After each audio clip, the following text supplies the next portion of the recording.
Good afternoon. We're going to do a little bit more reading on the Vril, the coming race. We did some last night. And this is a species that is often talked about and may quite possibly be misunderstood. I'd like us to read some of this work, the Vril. The Coming Race by Edward Bulwer Lytton. In order to gain a little bit more understanding of who and what we are talking about, it's nice to have some knowledge about this race of beings. Hello, Applebrooks, honey. Hello, everyone. We left off at chapter 9, and we're going to start chapter 10 since there's around 24 chapters in here. Can you all hear me? Yeah, that's some. Gina, you want to get a drink of water before you start? Yeah, I would. Let me come over here. And, of course, I probably won't be looking at the comments, but that's beside the point. It is. Make sure we have it pulled up, just in case something happens. It is a long read. I'm probably going to get a hot flash. I might as well take it off right now. Take off your jacket now, Gina. Okay, I'll take it off. All right, let's get myself so I don't get too hot reading it. All right, we're ready? We're ready, you all. So this is chapter 10, Vril, the Coming Race. Can y'all hear me nice and clear? If you can, give me a thumbs up.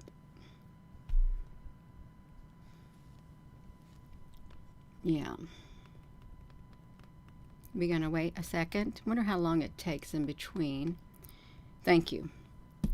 Thank you, Applebrooks, honey. So we're going to start now with chapter 10. My nose is starting to itch. The word Anna, which is A-N-A, pronounced broadly is Arna, A-R-N-A, corresponds with our plural men, and pronounced Arn. So Arna, Arna. Arn is the singular with man.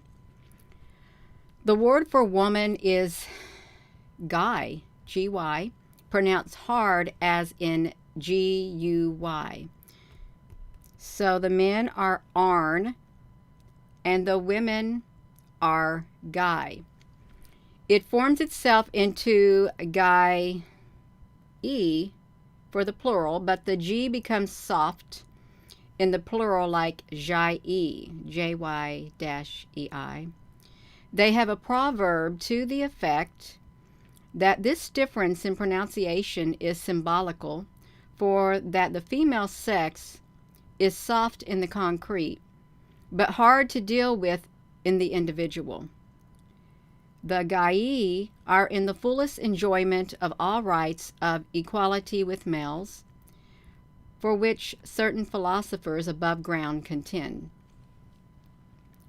In childhood, they perform the offices of work and labor impartially with the boys, and indeed, in the earlier age appropriated to the destruction of animals irreclaimably hostile, the girls are frequently preferred as being by constitution more ruthless, under the influence of fear or hate. In the interval between infancy and the marriageable age, familiar intercourse between the sexes is suspended. And the marriageable age, it is renewed. At the marriageable age, it is renewed, never with worse consequences than those which attend upon marriage. All arts and vocation allotted to the one sex are open to the other, and the Gai, arrogate to themselves a superiority in all abstruse and mystical branches of reasoning, for which they say the Arna are unfitted by a duller sobriety of understanding. or the routine of their matter-of-fact occupations, just as young ladies in our own world constitute themselves authorities in the subtlest points of theological doctrine, for which few men actively engaged in worldly business have sufficient learning or refinement of intellect. Whether owing to early training in gymnastics exercise or to the constitutional organization, the Gai are usually superior to the Arna in physical strength, an important element in the consideration of maintenance of female rights. They attain to loftier stature, and amid their rounder proportions are embedded sinews and muscles as hardly as those of the other sex. Indeed, they assert that, according to the original laws of nature, females were intended to be larger than males, and maintain this dogma by reference to the earliest formations of life in insects and in most ancient family of the vertebrata, viz., fishes, in both of which the female are generally large enough to make a meal of their consorts if they so desire. Above all, the Gai have a readier and more concentrated power over the mysterious fluid or agency which contains the element of destruction, with a larger portion of that sagacity which comprehends dissimulation. Thus they can not only defend themselves against all aggressions from the males, but could at any moment, when he least expected his danger, terminate the existence of an offending spouse. To the credit of the Gai, no instance of their abuse of this awful superiority in the art of destruction is on record for several ages. The last that occurred in the community I speak of appears, according to their chronology, to have been about 2,000 years ago. A Gai, then, in a fit of jealousy, slew her husband, and this abominable act inspired such terror among the males that they emigrated in a body and left all the Gai to themselves.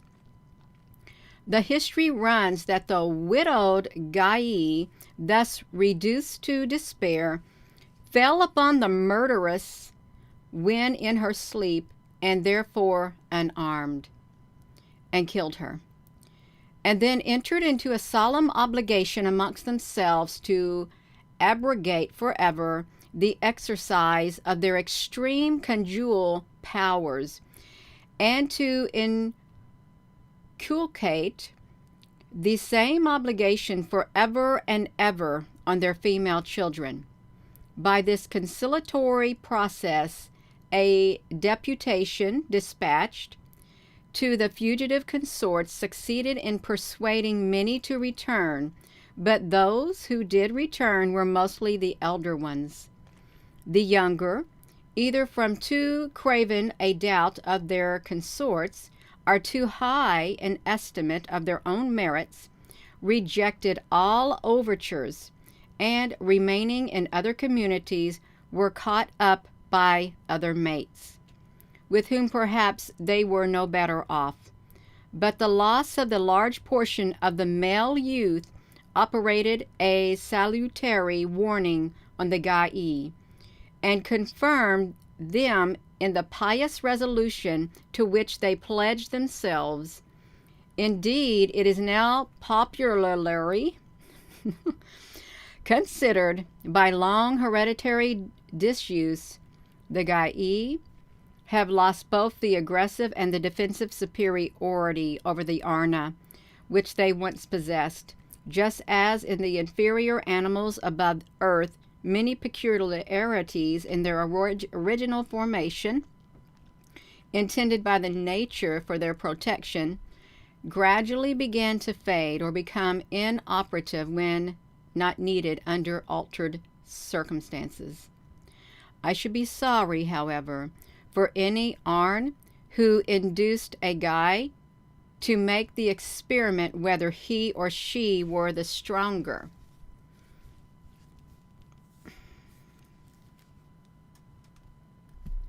From the incident I have narrated, the Arna dates certain alterations in the marriage customs, tending perhaps somewhat to the advantage of the male. They now bind themselves in wedlock only for 3 years. At the end of each 3rd year, either male or female can divorce the other and is free to marry again. At the end of 10 years, the Arn has the privilege of taking a second wife, allowing the first to retire if she so please. These regulations are for most the part a dead letter. Divorces and polygamy are extremely rare, and the marriage state now seems singularly happy and serene among this astonishing people. The Gai, notwithstanding their boastful superiority in physical strength and intellectual abilities, being much curbed into gentle matters by the dread of separation or of a second wife, and the Arna, being very much the creatures of custom, and not, except under great aggravation, likely to exchange for hazardous novelties faces and manners to which they are reconciled by habit. But there is one privilege by the Gai carefully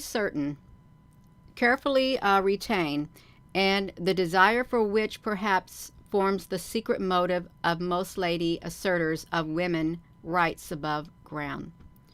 They claim the privilege, here usurped by men, of proclaiming their love and urging their suit.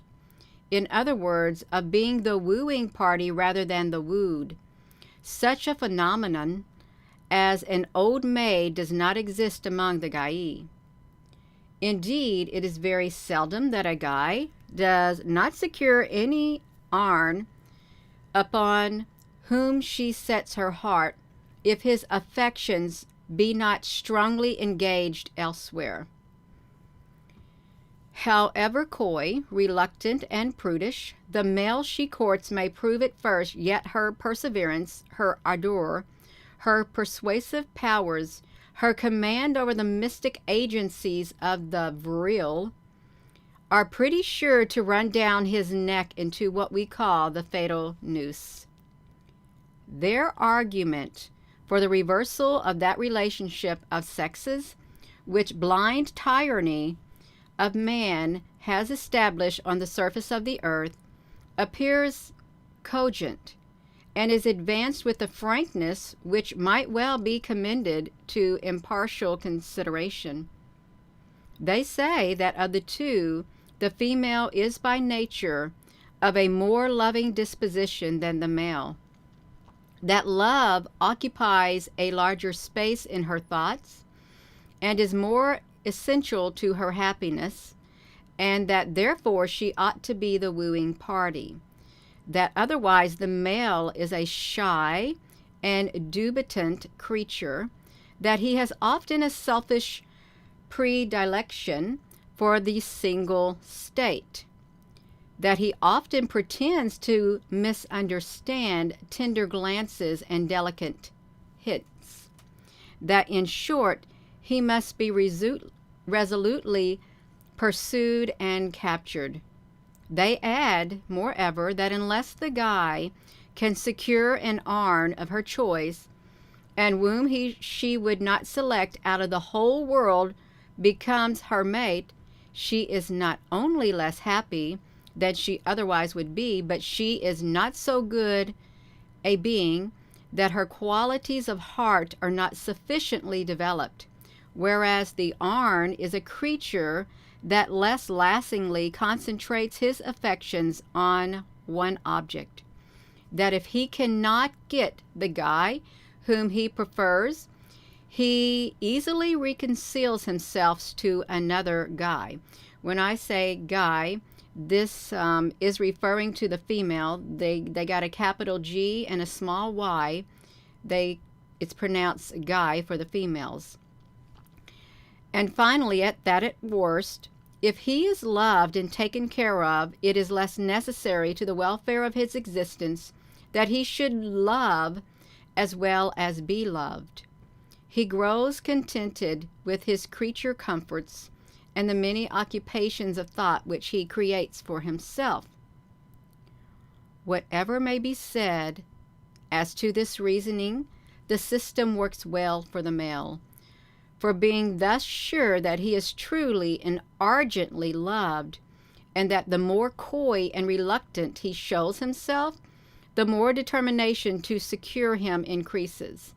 He generally contrives to make his consent dependent on such conditions as he thinks the best calculated to ensure, if not a blissful, at least a peaceful life. Each individual Arn has his own hobbies, his own ways, his own predilections, and whatever they may be, he demands a promise of full and unrestrained concession to them. This, in the pursuit of her object, the guy readily promises, and as the characteristic of this extraordinary people is an implicit veneration for truth, and her word once given is never broken even by the giddiest guy. The conditions stipulated for are religiously observed.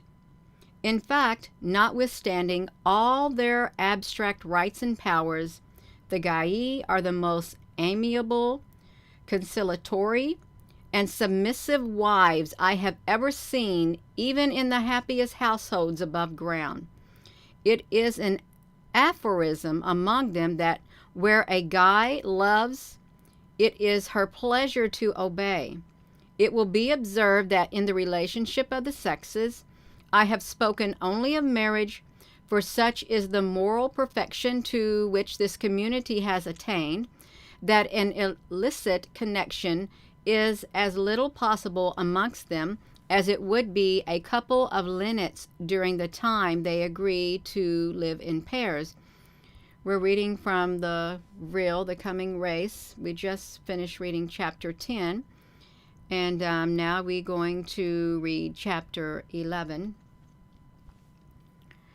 Nothing had more perplexed me in seeking to reconcile my senses to the existence of regions extending below the surface of the earth and habitable by beings, if dissimilar form still in all material points of organism, akin to those in the upper world, than the contradiction thus presented to the doctrine in which, I believe, most geologists and philosophers concur, viz., that though with us the sun is the great source of heat, yet the deeper we go beneath the crust of the earth, the greater is the increasing heat, being, it is said, found in the ratio of a degree for every foot, commencing from 50 feet below the surface. But though the domains of the tribe I speak of were on the higher ground, so comparatively near the surface that I could account for a temperature therein suitable to organic life, yet even the ravines and valleys of that realm were much less hot than philosophers would deem possible at such a depth, certainly not warmer than the south of France, or at least of Italy.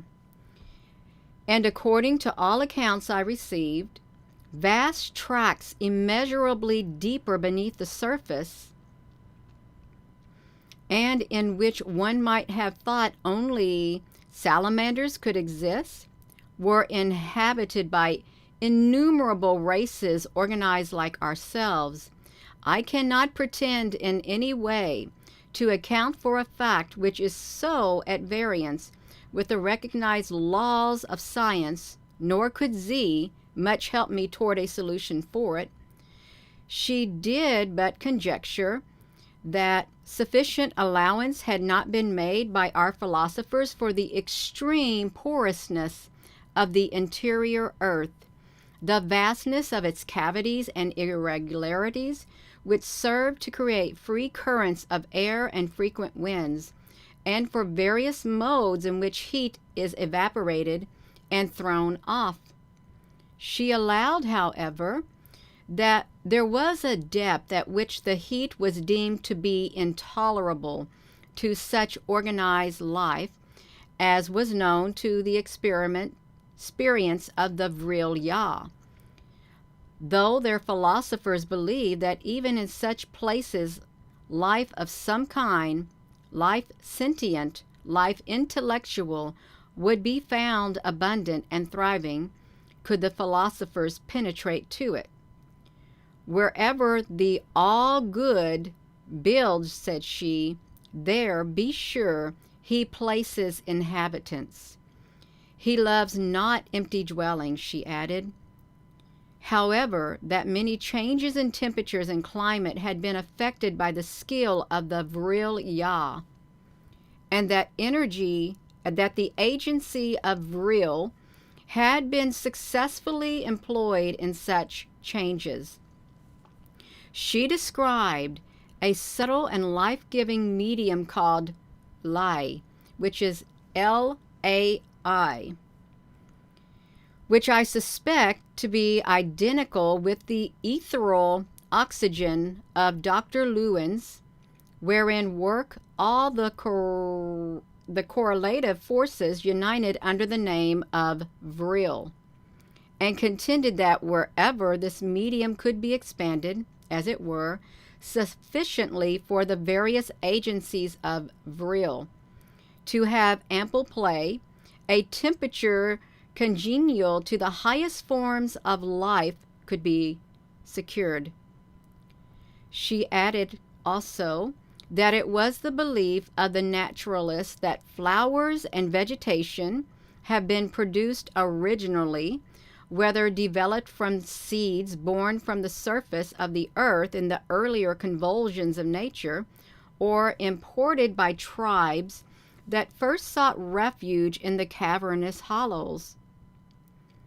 Though the operations of the light constantly brought to bear on them, and the gradual improvement in culture, she said also that since the Vril light had superseded all other life-giving bodies, the colors of flower and foliage had become more brilliant, and vegetation had acquired larger growth.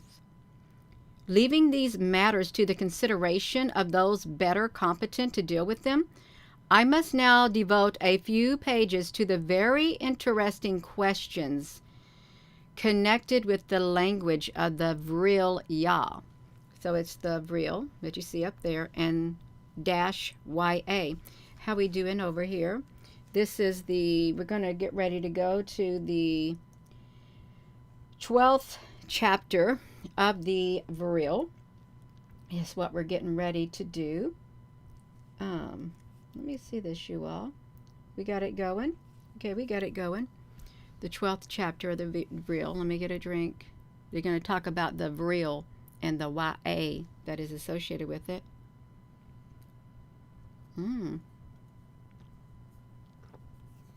Chapter 12.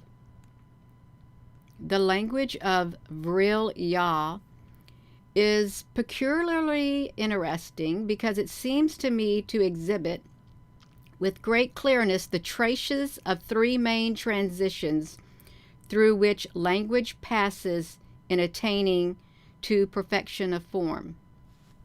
One of the most illustrious of recent philologists, Max Müller, in arguing for the analogy between the strata of language and the strata of the earth, lays down this absolute dogma.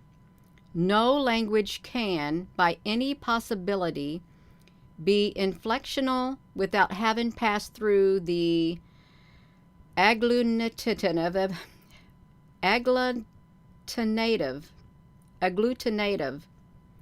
and isolating stratum. No language can be agglutinative without clinging with its roots to the underlying stratum of isolation. On the stratification of language, page 20. Taking then the Chinese language as the best existing type of the original isolating stratum, as the faithful photograph of man in his leading strings, trying the muscles of his mind, groping his way, and so delighted with his first successful grasps that he repeats them again and again. Max Muller, page 3. We have, in the language of the Vril, still clinging with its roots to the underlying stratum, the evidences of the original isolation. It abounds in monosyllables, which are the foundations of the language. The transition into the agglutinative form marks an epoch that must have gradually extended through ages, the written literature of which has only survived in a few fragments of symbolical mythology and certain pithy sentences which have passed into popular proverbs. With the extant literature of the Vril, the inflectional stratum commences. No doubt at the time there must have operated concurrent causes in the fusion of races by some dominant people and the rise of some great literary phenomena by which the form of language became arrested and fixed. As for the inflectional stage prevailed over the agglutinative, it is surprising to see how much more boldly the original roots of the language project from the surface that conceals them. In the old fragments and proverbs of the preceding stage, the monosyllables which compose those roots vanish amidst words of enormous length, comprehending whole sentences from which no one part can be disentangled from the other and employed separately. But when the inflectional form of language became so far advanced as to have its scholars and grammarians, they seem to have united in extirpating all such polysynthetic or polysyllabic monsters as devouring invaders of the aboriginal forms. Words beyond 3 syllables became proscribed as barbarous, and in proportion as the language grew thus simplified, it increased in strength, in dignity, and in sweetness. Though now very compressed in sound, it gains in clearness by that compression. By a single letter, according to its position, they contrive to express all that with civilized nations in the upper world it takes the waste, sometimes of syllables, sometimes of sentences, to express. Let me here cite 1 or 2 instances. Arn, which I will translate man, Arna, which means men, the letter S, with them a letter implying multitude, according to where it is placed, Sana, which is S-A-N-A, means mankind, and Arnsa, which is A-N-S-A, a multitude of men. The prefix of certain letters in their alphabet invariably denotes compound significations. For instance, GL, with them is a single letter, as TH is a single letter with the Greeks. At the commencement of a word infers an assemblage or union of things, sometimes kindred, sometimes dissimilar, as OON, a house, GLOON, a town, an assemblage of houses. Atta, ATA, is sorrow, glata, Glata, a public calamity. Aran, Aur-an, is the health or well-being of a man. Glaran, Glauran, the well-being of the state, the good of the community, and a word constantly in their mouth is aglaron, which is A-Glauran, which denotes their political creed, viz, V-I-Z, that the first principle of a community is the good of all. A-U-B is invention. S-I-L-A, a tone in music. Globsila, G-L-A-U-B-S-I-L-A,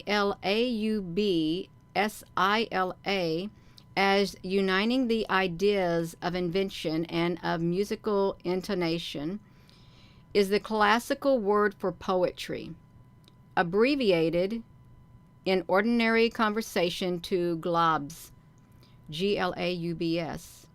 Na, N-A, which with them is like GL, but a single letter, always when an initial implies something antagonistic to life or joy or comfort, resembling in this the Aryan root,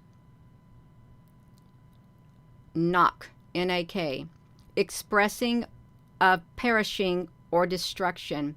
Nax, N-A-X, is darkness. Narl, N-A-R-L, death. Naria, N-A-R-I-A, sin or evil. Nas, N-A-S, the uttermost condition of sin and evil, corruption. In writing, they deem it irreverent to express the Supreme Being by any special name. He is symbolized by what may be termed the hieroglyphic of a pyramid. It's like that. In prayer, they address him by a name which they deem too sacred to confide to a stranger, and I know it not. In conversation, they generally use a paraphrastic epithet, such as the all-good. The letter V, symbolical of the inverted pyramid, where it is an initial, nearly always denotes excellence of power, as Vril, of which I have said so much. Veed, V-E-E-D, an immortal spirit. Veed Yah, V-E-E-D-Y-A, immortality. Comb, K-O-O-M, pronounced like the Welsh comb, denotes something of hollowness. Coombe itself is a cave, K-O-O-M, and Coombe in, K-O-O-M-I-N, a hole. Z, Z-I-K-O-O-M, a valley. Coombe Z, K-O-O-M-Z-I, vacancy or void. Bod Coombe, B-O-D-H-K-O-O-M, ignorance. Literally, knowledge void. Coombe Posh, K-O-O-M-P-O-S-H, is their name for the government of the many, or the ascendancy of the most ignorant or hollow. Posh, P-O-S-H, is an almost untranslatable idiom, implying, as the reader will see later, contempt. The closest rendering I can give to it in our slang term is bosh, B-O-S-H. And this Coombe Posh, K-O-O-M-P-O-S-H, may be loosely rendered hollow bosh. But when democracy or Coombe Posh degenerates from popular ignorance into the popular passion or ferocity which precedes its decease, as, to cite illustrations from the upper world, during the French reign of terror, or the 50 years of the Roman Republic preceding the ascendancy of Augustus, their name for that state of things is Glek, Glek-Nas, Nas. Ek is strife, and Glek, which is Glek, the universal strife.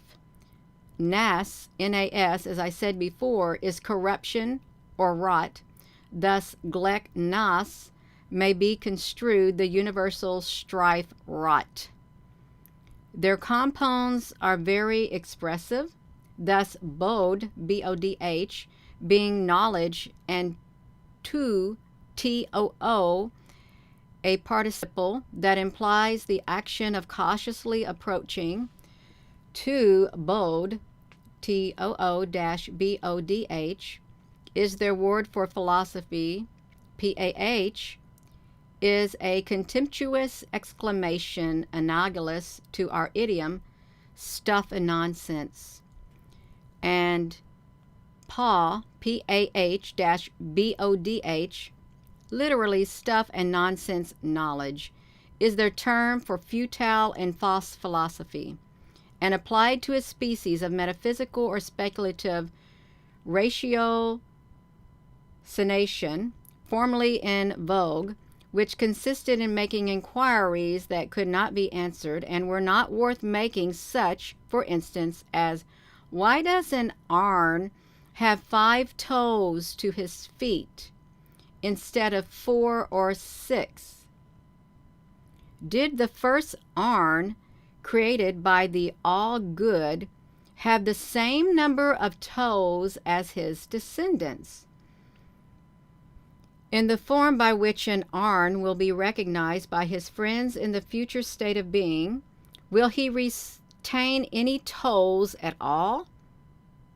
And if so, will they be material toes or spiritual toes? I take these illustrations of Pabodh, P-A-H-B-O-D-H, not in irony or jest, but because the very inquiries I named formed the subject of a controversy by the latest cultivators of that science 4,000 years ago. In the declension of nouns, I was informed that anciently there were 8 cases, one more than in the Sanskrit grammar. But the effect of time has been to reduce these cases and multiply, instead of these varying terminations, explanatory propositions. At present, in the grammar submitted to my study, there were 4 cases to nouns, 3 having varying terminations, and the 4th a differing prefix.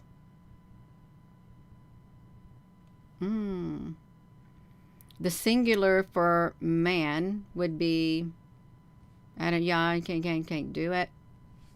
Yeah, that's like something else.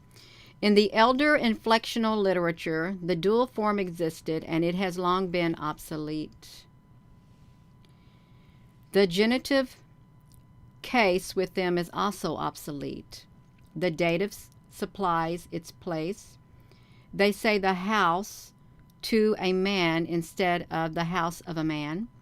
When used, sometimes in poetry, the genitive in the termination is the same as the nominative.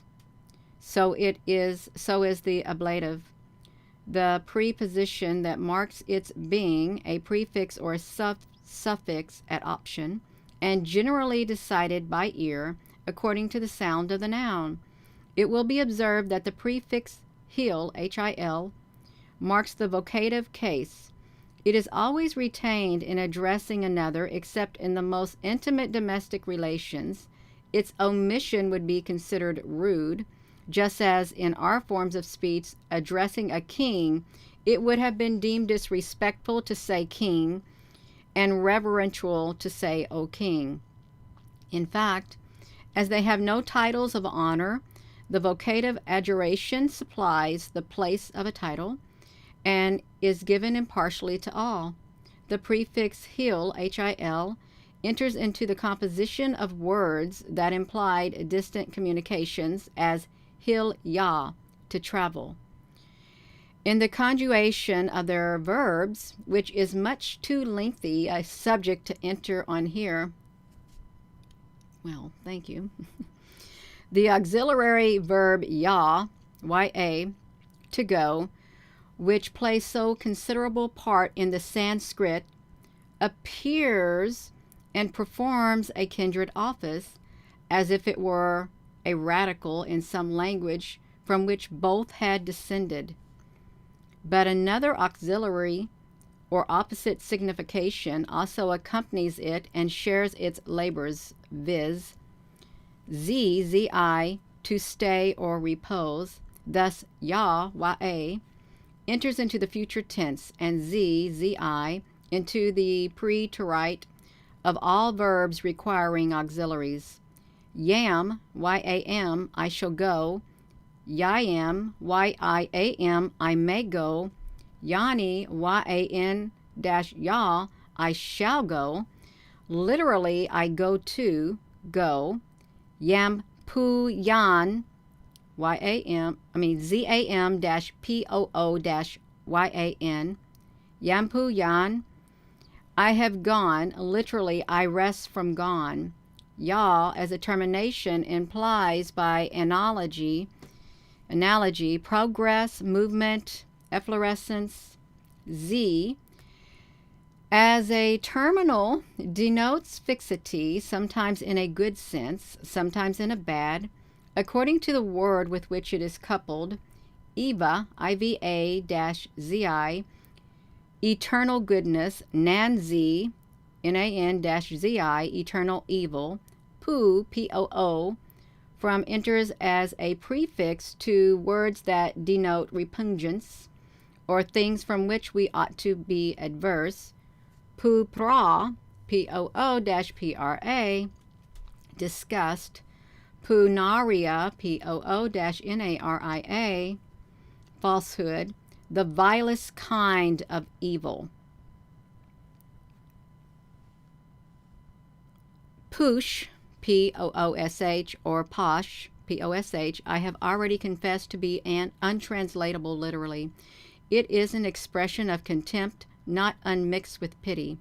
This radical seems to have originated from inherent sympathy between a labial effort and the sentiment that implied to it, poo being in an utterance in which the breath is exploded from the lips with more or less vehemence. On the other hand, Z, just the letter Z, when an initial, is with them a sound in which the breath is sucked inward, and thus zoo, I don't know how they do it, ZU, pronounced zoo, which in their language is one letter, is the ordinary prefix to words that signify something that attracts, pleases, touches the heart, as zoomer, Z-U-M-M-E-R, which is lover, zoots, Z-U-T-Z, love, zoozelia, Z-U-Z-U-L-I-A, delight.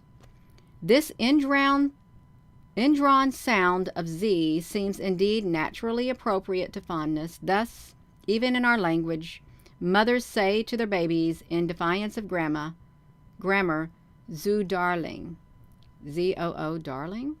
And I have learned a professor at Boston call his wife, he had only been married a month, Zoo, Z-O-O, little pet.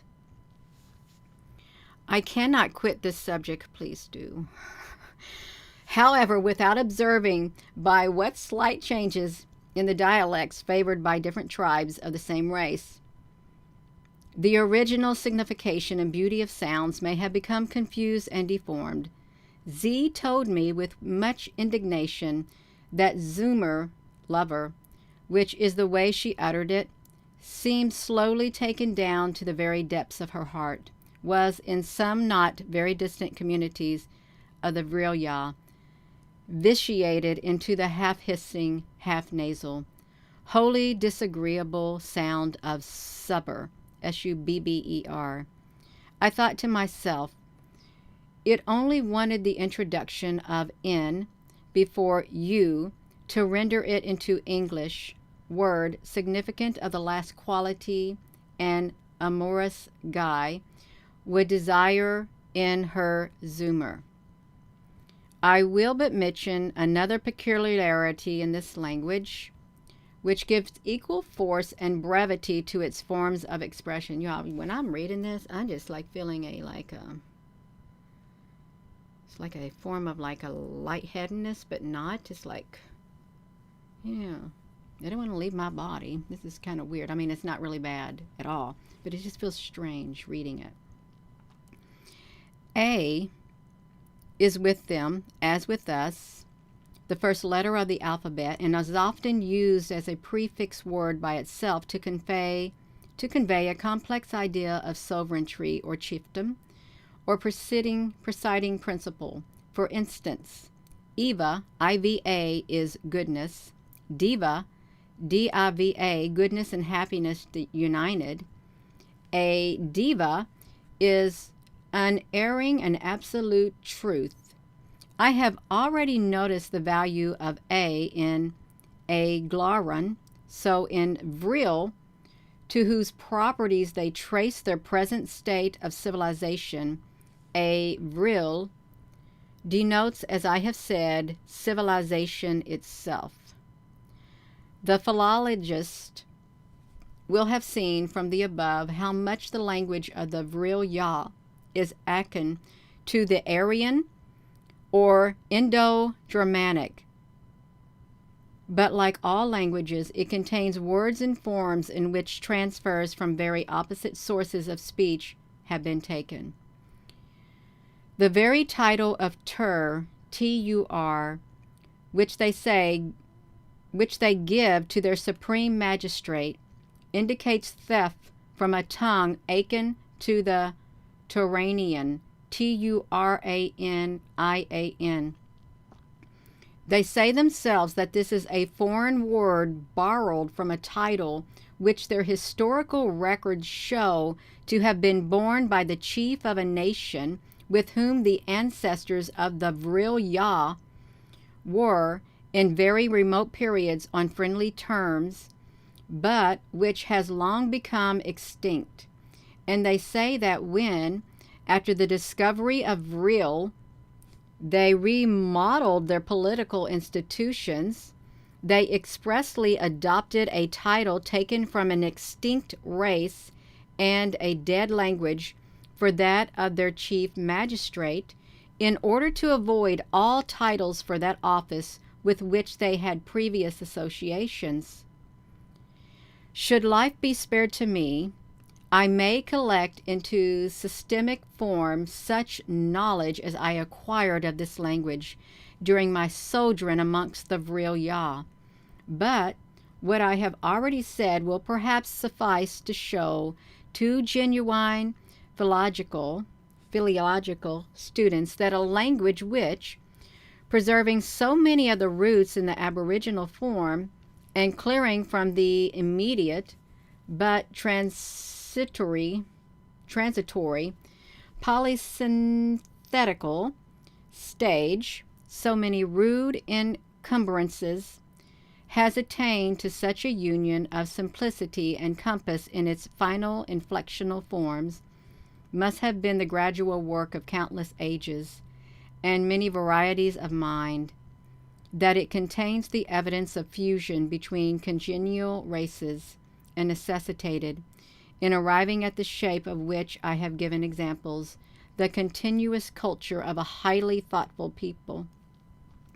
That nevertheless the literature which belongs to this language is a literature of the past, that the present felicitous state of society at which the Arna have attained forbids the progressive cultivation of literature, especially in two main divisions of fiction and history. I shall have occasion to show. Oh, wow. This next chapter is short, so it's chapter 13. How we doing over here, you all? This is a lot of reading, and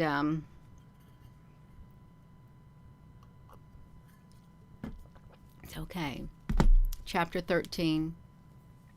This people have a religion, and whatever may be said against it, at least it has these strange peculiarities.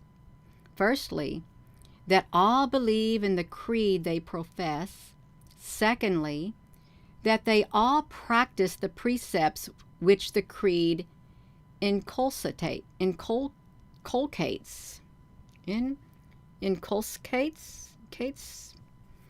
They unite in the worship of one divine creator and sustainer of the universe.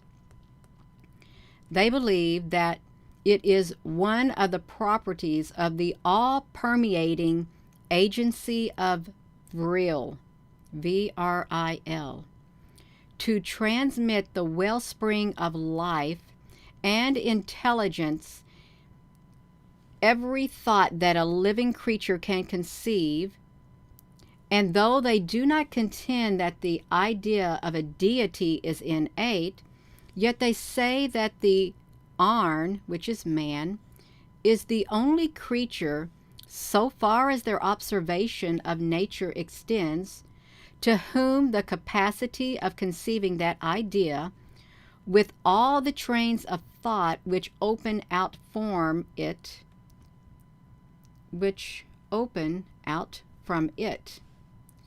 is vouchsafed, vouchsafed, like vouchsafed. They hold that this capacity is a privilege that cannot be given in vain, and that hence prayer and thanksgiving are acceptable to the divine creator and necessary to the complete development of the human creature. They offer their devotions both in private and public, not being considered one of their species. I was not admitted into the building or temple in which the public worship is rendered, but I am informed that the service is exceedingly short and unattended with any pomp of ceremony. It is a doctrine with the Vril that earnest devotion or complete abstraction from the actual world cannot, with benefit to itself, be maintained long at a stretch by the human mind, especially in public, and that all attempts to do so either lead to fanaticism or to hypocrisy. When they pray in private, it is when they are alone or with their young children. They say that in ancient times there was a great number of books written upon speculations as to the nature of the deity, and upon the forms of belief or worship supposed to be the most agreeable to him. But these were found to lead to such heated and angry disputations as not only to shake the peace of the community and divide families before the most united, but in the course of discussing the attributes of the deity, the existence of the deity himself became argued away, or, what was worse, became invested with the passions and the infirmities of the human disputants. "For," said my host, "since a finite being like an Arn cannot possibly define the infinite, so when he endeavors to realize an ideal of the divinity, he only reduces the divinity into an Arn like himself. During the later ages, therefore, all theological speculations, though not forbidden, have been so discouraged as to have fallen utterly in disuse. The Vril unite in conviction of a future state more felicitous and more perfect than the present, If they have a very vague notion of the doctrine or rewards and punishments, it is perhaps they have no systems of rewards and punishments among themselves, for there are no crimes to punish, and the moral standard is so even that no arn among them, upon the whole, considered more virtuous than another. If one excels perhaps in one virtue, another equally excels in some other virtue. If one has his prevalent fault or infirmity, so also another has his. In fact, in the extraordinary mode of life, there are so few temptations to wrong that they are good according to their notions of goodness, merely because they live. They have fanciful notions upon continuance of life when once bestowed, even in the vegetable world, as the reader will see in the next chapter. I can read that. That's a little short chapter. We're going to read about the vegetable world. If you're just tuning in, we won't read too much more because it's we got to save some for later. Chapter 14.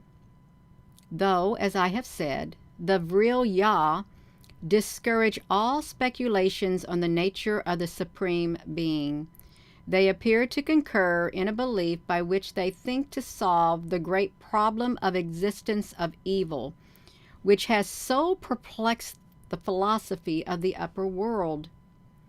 They hold that wherever he has once given life, with the perceptions of that life, however faint it be, as in plant, the life is never destroyed. It passes into new and improved forms, though not in this planet, differing therein from ordinary doctrine or metapsychosis, and that the living thing retains the sense of identity so that it connects its past life with its future and is conscious of its progressive improvement in the scale of joy. For they say that, without the assumption, they cannot, according to the lights of human reason, vouchsafed to them, discover the perfect justice which must be a continuant quality, a constituent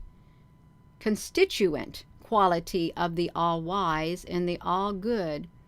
Injustice, they say, can only emanate from three causes: the want of wisdom to perceive what is just, the want of benevolence to desire, the want of power to fulfill it, and that each of these three wants its incompatible in the all-wise, the all-good, the all-powerful, but that, while even in this life the wisdom of benevolence, the power of the Supreme Being are sufficiently apparent to compel our recognition, the justice necessarily resulting from those attributes absolutely requires another life, not for man only, but for every living thing of the inferior orders.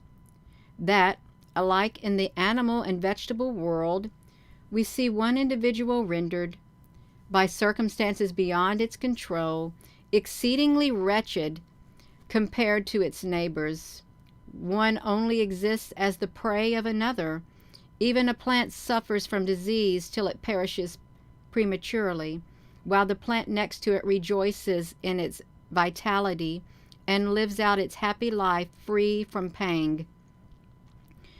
That is an erroneous analogy from human infirmities to reply by saying that the Supreme Being only acts by general laws, thereby making his own secondary causes so potent as to mar the essential kindness of the first cause, and as a still meaner and more ignorant conception of the all-good, to dismiss with a brief contempt all consideration of justice for the myriad forms into which he has infused life, and assume that justice is only due to the single product of the arn.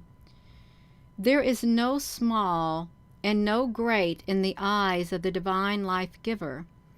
But once grant that nothing, however humble, which feels that it lives and suffers, can perish through the series of ages, that all its suffering here, if continuous from moment of its birth to that of its transfer to another form of being, would be more brief compared with eternity than the cry of a newborn is compared to the whole life of a man. And once suppose that this living thing retains its sense of identity when so transformed, for without that sense it could be aware of no future being. And though indeed the fulfillment of divine justice is removed from the scope of our ken, yet we have a right to assume it to be uniform and universal, and not varying or partial, as it would be if acting only upon general and secondary laws. Because such perfect justice flows of necessity from perfectionists of knowledge to conceive, perfectionists of love to will, and perfectionists of power to complete it. However fantastic this belief of the Vril may be, it tends perhaps to confirm politically the systems of government which, admitting different degrees of wealth, yet establishes perfect equality in rank, exquisite mildness in all relations and intercourse, and tenderness to all created things which the good of the community does not require them to destroy. And though their notion of compensation to a tortured insect or cankered flower may seem to some of us a very wild crochet, yet at least it is not a mischievous one, and it may furnish matter for no unpleasing reflection to think that within the abyss of the earth, never lit by a ray from the material heavens, there should have penetrated so luminous a conviction of the ineffable goodness of the Creator, so fixed an idea that the general laws by which he acts cannot admit of any partial injustice or evil, and therefore cannot be comprehended without reference to their action over all space and throughout all time. And since, as I shall have occasion to observe later, the intellectual conditions of social systems of this subterranean race comprise and harmonize great and apparently antagonistic varieties in philosophical doctrine and speculation, which have from time to time been started, discussed, dismissed, and have reappeared among thinkers or dreamers in the upper world. So I may perhaps appropriately conclude this reference to the belief of the Vril that self-conscious or sentient life once given is indestructible among inferior creatures as well as in man, by an eloquent passage from the work of that eminent zoologist Louis Agassiz, which I have only just met with many years after I had committed a paper to these recollections of the life of the Vril, which I now reduce into something like arrangement and form. The relations which individual animals bear to one another are of such a character that they ought long ago to have been considered as sufficient proof that no organized being could ever have been called into existence by other agency than by the direct intervention of a reflective mind. This argues strongly in favor of the existence in every animal of an immaterial principle similar to that which by its excellence and superior endowments places man so much above the animals. Yet the principle unquestionably exists, and whether it be called sense, reason, or instinct, It represents in the whole range of organized beings a series of phenomena closely linked together, and upon it are based not only the higher manifestations of mind, but the very permanence of the specific differences which characterize every organism. Most of the arguments in favor of the immortality of man apply equally to the permanency of this principle in other living beings. May I not add that a future life in which man would be deprived of that great source of enjoyment and intellectual and moral improvement which results from the contemplation of the harmonies of an organic world would involve a lamentable loss? And may we not look to a spiritual concert of the combined worlds and all their inhabitants in this presence of their Creator as the highest conception of paradise? This was an essay on classification, y'all. That is, my goodness gracious. This is a deep reading with lots of words. I'm going to stop on that chapter. Oh my goodness. Yeah. It's oh my. Okay, yeah. When we start again, it'll be a couple more chapters to where it gets into something else, something different. Now my screen got blurred. I don't even know what I stopped on. Chapter 13. I did not do chapter. Did I do chapter? Yeah, we did chapter 14. I think the next chapter would be chapter 15. I'm not doing it right now. I'm not, you all. That's enough. That is enough right now. It is. It's a hard read when they start talking about grammar and verbs and syllables and all of that. Yeah. Well, was it the Arns had 5 toes? They had 5 toes. And will they even have toes in the future? Which is kind of interesting. 5 toes. Is there a species that has 5 toes? Yeah. You all hit that like button. We're going to make it through this little book that was written. Where did I stop? Wow. We're on page 33 of 95 on a PDF document. The Vril energy, it's sounding like the Vril energy is something you can't really describe. It feels like it's a spiritual, like but something much more spiritual. Fluid flows through you. I wonder if it's like something like, it's kind of like plasma, like kind of like energy or something. Yes, it sounds really interesting. It does. Oh, you're so welcome. I am going to go, you all. And I put this in my story time with Gina. It's a podcast thing. I put the other one from last night in that too. So I'm going to go. And with that being said, hello, wherever you are in any part of the world. Hello. From my heart to yours, love you. Have a wonderful rest of your evening. Hopefully, by the end of this book, we will get a better understanding of what the Vril is, the coming race, and what it isn't. And maybe we may be able to compare it to what we have heard through the grapevine. Yeah. It may not be the same thing what we've heard. Again, thank you all for listening, and we'll read this